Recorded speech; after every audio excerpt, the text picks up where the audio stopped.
Tell me right now. Yeah, it's recording.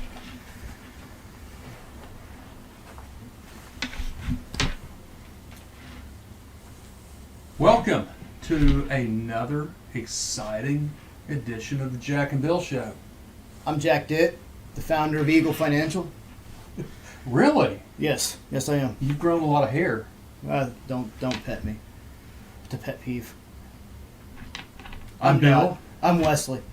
And Jack clearly is not with us today. He is out of the country, enjoying some time off. Yep. And we are left to run things here. Mm-hmm. To our own vices. How are we doing, Wesley? Well, I can't run. That's true. Wesley just had knee replacement surgery. Yep. And he's doing terrific. That's what I'm told. So, but so what do you have for us today, Bill? Because I don't have anything for sports. I've heard this line before. I feel like this is a deja vu. I thought today, because what we do is help people, I thought I'd tell a couple of stories of recent interactions that I've had that exemplify how we do just that, helping others. Okay. Well, I mean, well, tell us a story. What's the story, Wishbone? I will tell two stories. No, just one right now. Okay, we'll start with one. So last week I was meeting with a client who maintains large cash balances at a local bank, and he was telling me how he called up his bank to inquire about the rate of return that he's earning on his savings. And granted, this is for his business, and it's a 7-figure account. The bank told him he was earning about 0.5%. That sounds great. Oh, that sounds great maybe 3 years ago, but that's certainly not great in 2023. Well, the bank promptly raised his rate in response to his inquiry, which he was happy about. But on the other hand, when you hear that from your bank, that they just raised your rate from about 0.5% to over 3%, it makes you think, what have I left on the table? And if they're raising it to 3, how much money are they making off of your money? True. Very true. Well, we need to keep in mind, banks don't exist to serve your best interest. It's up to you to get the most on your money. Actually, they don't give you the best interest at all, unless you call. Touche. So banks do serve a very important purpose in society, but we have to remember that when we put money on deposit at a bank, we are in effect making a loan to the bank, and then they get to use it however they want to use it. The ironic part is you make the loan, and you're not collecting anything, basically in most cases. True. Or close to nothing. True. 0.5% is not a whole lot. So a depositor at the bank, you're basically supplying capital to the bank, and then they're going to use that capital for business purposes, making loans or investing in securities, whatever they're doing.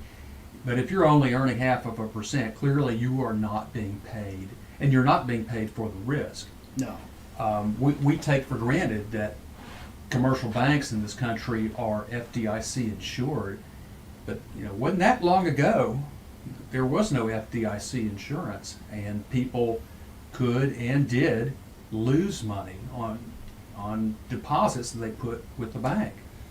Back then people would actually do their due diligence. They would shop around and they would talk to the banker. They had to get comfortable with the bank. You actually had a banker. Well, that too, but they knew that they were taking a risk putting their money on deposit with that institution. They don't even give you a toaster anymore. What's a toaster? A toaster, it looks like a VCR, but but it instead of going like horizontal, you put things in vertically, and then it has heating elements, 4 of them, unless you're fancy, then it has 6. Nice. But you can put Pop-Tarts in it. Yeah. I've even seen people cook a steak one time in a toaster. Wow. That's very interesting. A little off topic, but very interesting. Well, no, it's on topic because banks used to give you stuff when That's you true. opened an account. That's true. Now they just give you paperwork and then charge you.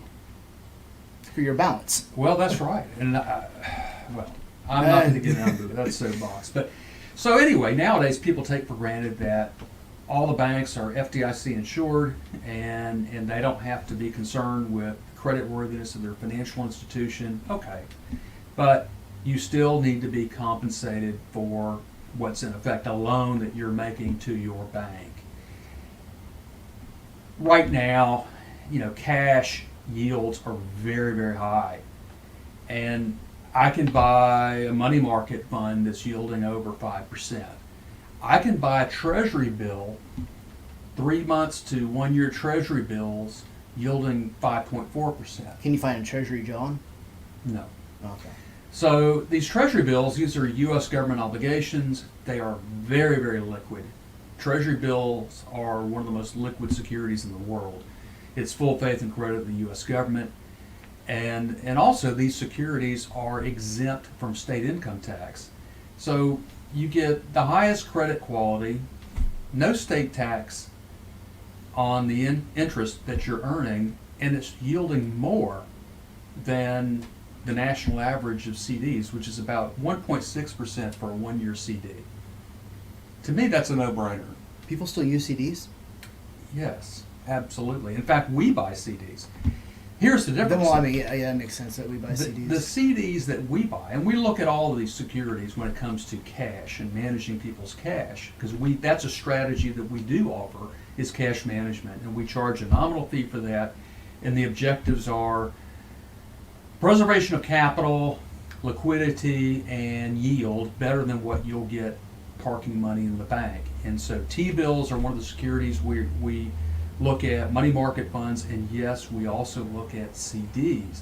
Oh, you're not talking about compact discs. I am not talking about compact discs, Wesley. Certificates of deposit. I thought you were talking about, you remember those things where you'd get an article in the mail or something, and Yes. you buy 24 CDs for $1.99 right now, and then they put you on subscription for $38,000 a year, and you get one CD from Wow, This Is Music 2001. Have you had your medication today? Yes, I have. Okay. So the CDs that we buy are from banks nationwide. They're FDIC insured. The difference between CDs that we buy, they're called brokered CDs, and CDs that you buy directly from the bank, one is that they're marketable. We can buy and sell these CDs prior to maturity. There's no penalty. We make it, if we sell a CD prior to its maturity, we make it a little less, than what we paid for it. I mean, that is a risk, but it's a nominal, small risk because these maturities are so short. So I started with describing how, I had a client go to the bank. He found out he was earning almost nothing, parking large balances at the bank. I showed him what we could do as an alternative.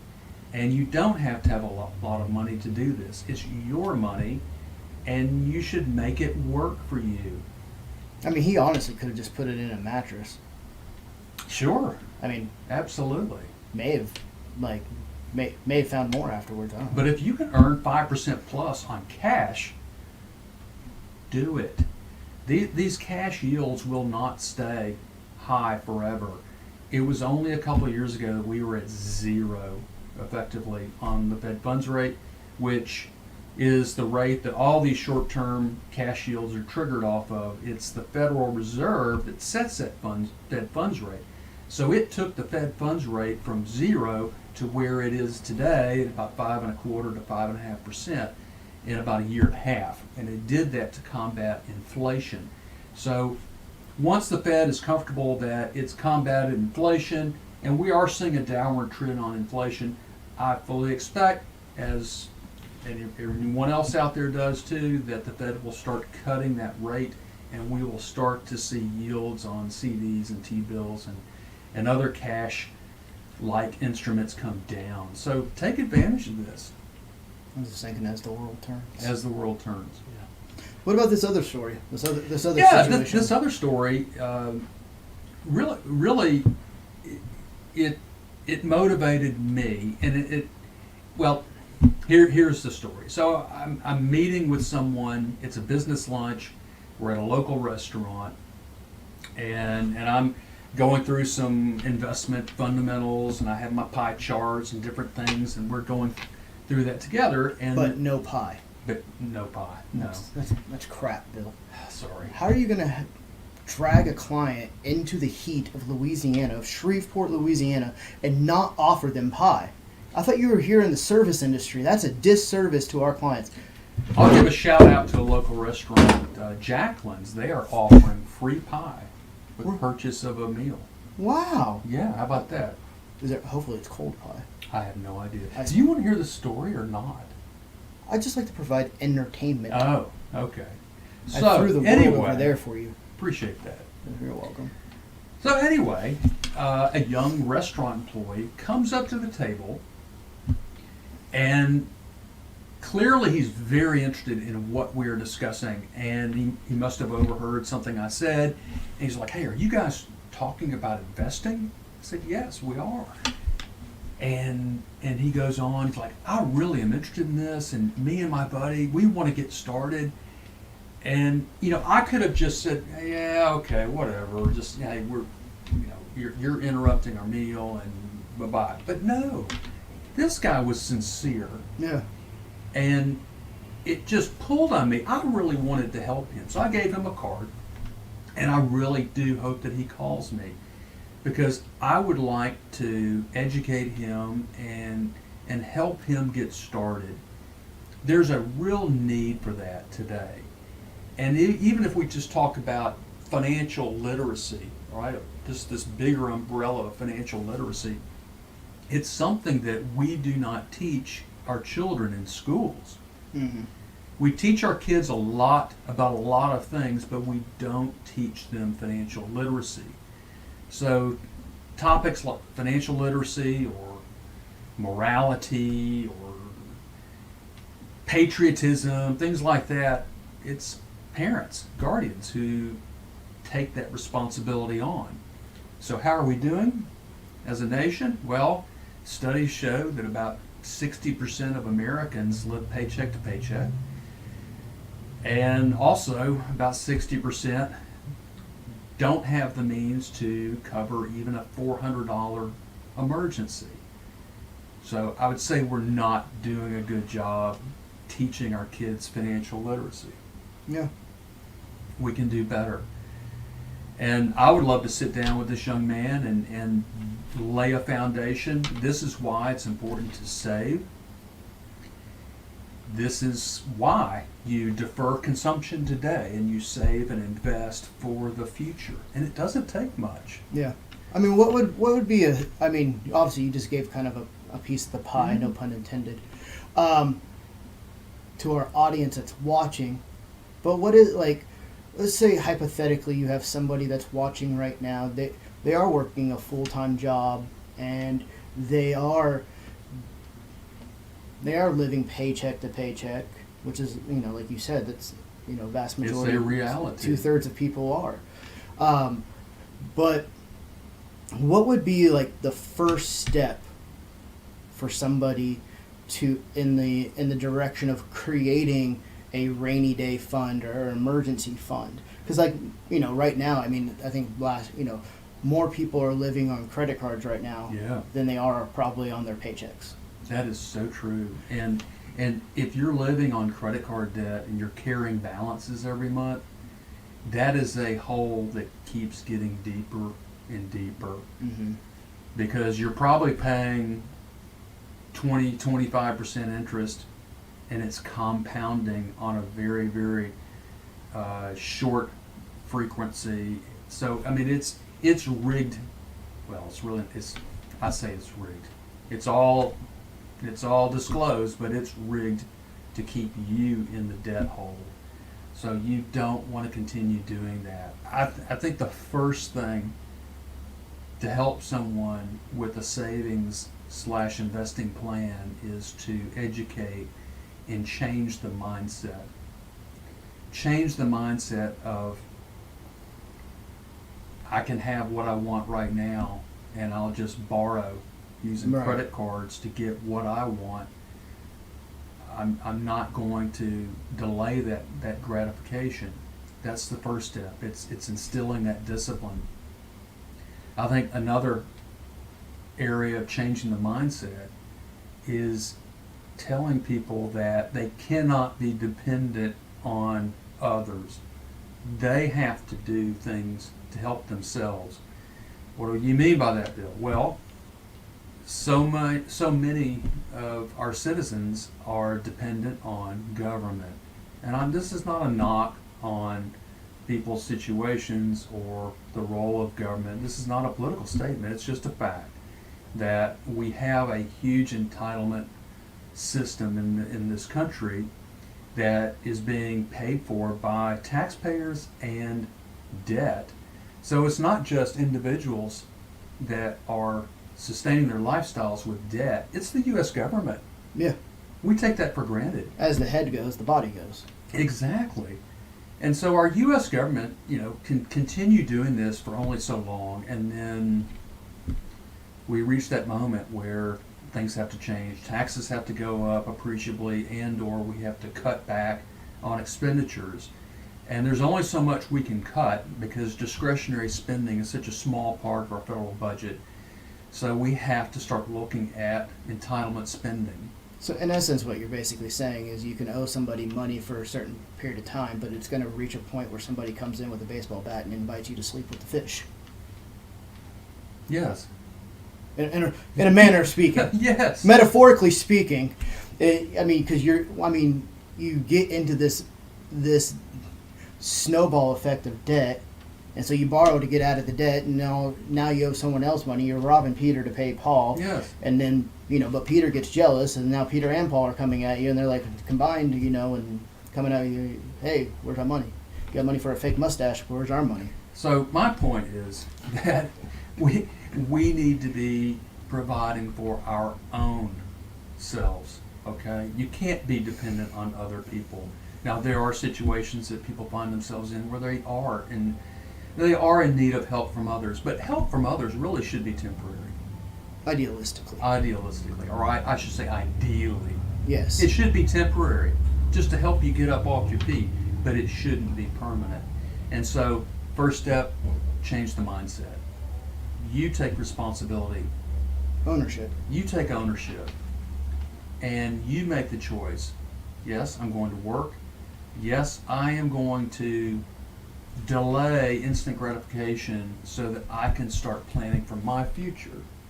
Now, the next step, once you've decided that this is the course you want to take, is you really do need to look at where you spend your money. I just know that most people can make some spending changes. Yeah. So that they can put away some rainy day funds. It's not that hard. And it could be just, okay, I'm not going to have that. I'm not going to get the McDonald's breakfast every morning on the way to work. Or I'm not going to get the $5 coffee. Or I'm not going to order a drink with my meal when I go out tonight. Whatever it is that you have to do. It could be as simple as going from name brand to generic. True. I mean, because some people, we wear what we wear, and based upon labels and societal expectations and things of that nature. But we could literally simplify ourselves. It's the difference between going from wearing something. And I remember, I'm sure you remember as a kid in the early 1900s. Wow. But where we didn't want to go to Payless shoes because Payless shoes didn't carry Nike or Fila or whatever was popular during the day for me, but that's what we could afford. I remember when I first moved out on my own, and I was living in Northern California. I was working at McDonald's. And it took me 2 paychecks to pay rent. And I literally lived off of Top Ramen and my lunch from McDonald's. It's not the healthiest choice, but I did it until I could get a different job. Yeah. And then once I got a different job, it allowed me to, change how I was eating, and eventually allowed me to get a car. But it was, I was once asked by somebody like, how do you live life? And I was like, sometimes you're put into a position where you have to make very hard decisions. I grew up below the poverty line, like having to eat breakfast at a friend's house because we didn't have enough money to buy food type stuff. And so, and there's, we live in Louisiana. That's not far-fetched. We're a highly impoverished state. And so in that, I said, you're going to be faced with hard decisions, and there's going to be things you want to do and things you have to do. Pay for the things you have to do first. Pay your bills, pay your rent, pay all these things up front, and then even, and I was like, do this, and then you can look at it and go, all right, how can I have this left over. See, all your responsibilities are paid for.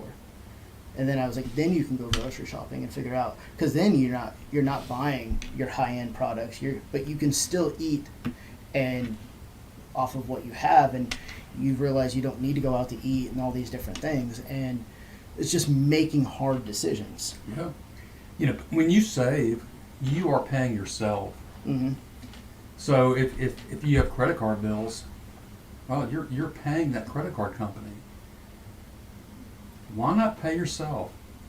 Instead of making that purchase today on a credit card, and you'll carry a balance, and you will pay very, very high amounts of interest on that, put it off. Put off the purchase. Save a little bit each month. Earn some interest on that. It will save you a lot. Let's throw this as a hypothetical out. Let's say you're talking about people saving. Could someone call you today and say, Bill, I listened to the Jack and Bill show that didn't have Jack on it, and it had the other guy who's not a financial advisor. We have to say that for legality purposes. But, no, we don't. But I want to start saving money right now, but I hear what you're saying about a bank. And the reality is if I open a savings account or another checking account right now, and I'm only putting in minimal amounts of money into it because I want to build up a rainy day fund, they're going to charge me $8 to $12 a month because the balance is not high enough to meet their yield yet, and I'm not doing any transactions on it. What you're talking about right now, could I open an account with you, putting that money aside every week or whatever it is? Oh, you can.